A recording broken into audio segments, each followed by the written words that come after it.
Hello, I'm Shale, and I believe here we have a young man called Osian, and he is 3.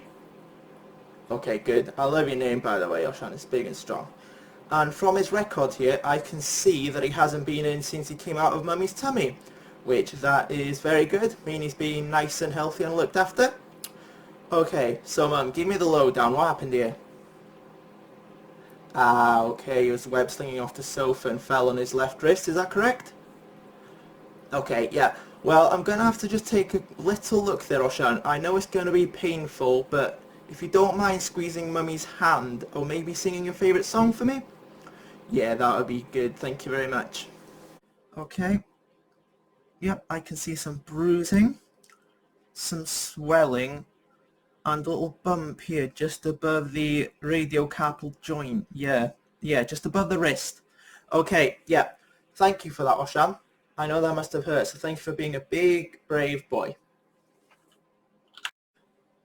After looking at Osian's x-ray here, I have pointed an arrow towards his distal radius, and as you can see there's a little bulge here, Mum, which means that he has what we call a buccal fracture. And what tends to happen is, as Osian's bones are very soft and flexible, rather than fracturing like our old bones, the force of the fall when Osian was web slinging off the sofa has caused the cortical, or the hard surface of the bone, to bulge outwards, essentially meaning that it's been buckled. So while the other side here doesn't seem to be affected, the other side here is bulged. The best analogy I can really give is, have you ever made s'mores? Ah, you love s'mores, okay, good. Well, if you squeeze the crackers, and the marshmallow will bulge out the sides, essentially bulging outwards just like the buccal fracture here. So Mum, just to reiterate, Osian here has a stable compression buccal fracture of the distal radius. It is a compression fracture because of the upwards force from Osian's fall onto his wrist. It's stable because no bones have come apart. And this is also incomplete as the bone is only cracked on one side. This has happened because Osian's bones are still soft and contain growth plates or physis, which will ossificate or become hardened as he becomes older. So his bone here has simply bulged outwards, just like the marshmallow of the s'more I mentioned earlier. What's that, sorry?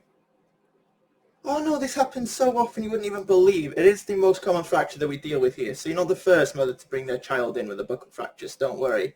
Nobody's pointing any fingers or thinking that you're a bad mother at all, don't worry. And in fact, there was a study in 2016 that showed that this happens to around 500,000 children a year. So yeah, it is really, really common, so don't worry about it.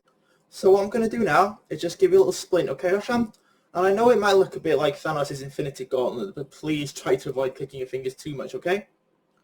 So I'll be in this for about 2 to 4 weeks now, Mum, but you should be fully recovered by around 3 weeks in, but it depends on Osian really. Just keep an eye out for any discomfort.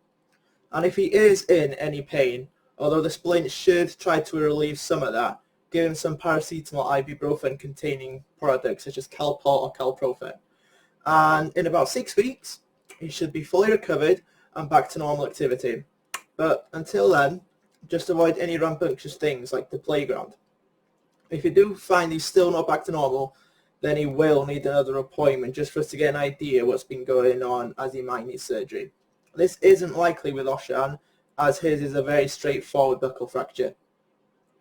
So we'll make him another appointment in about 6 months, which you will hear about in the post. So don't worry about trying to remember that today. I know you have a lot on your mind. Okay, I just have some pointers here for you, Mum, because I know what boys are like. So you can wash the splint, but please take out the metal bracing beforehand. You can also take off the splint before sticking Osian in the bath, as long as he is comfortable enough. For the first 3 to 5 days, try to keep Osian's arm elevated and apply an ice pack every 1 to 2 hours.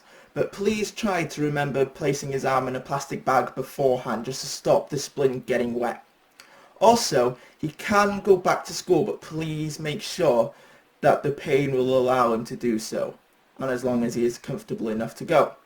But please let the school know, just so that appropriate care can be taken.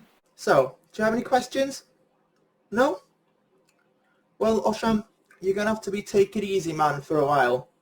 But you'll be back to fighting crime in no time, don't you worry. Okay? Thank you very much.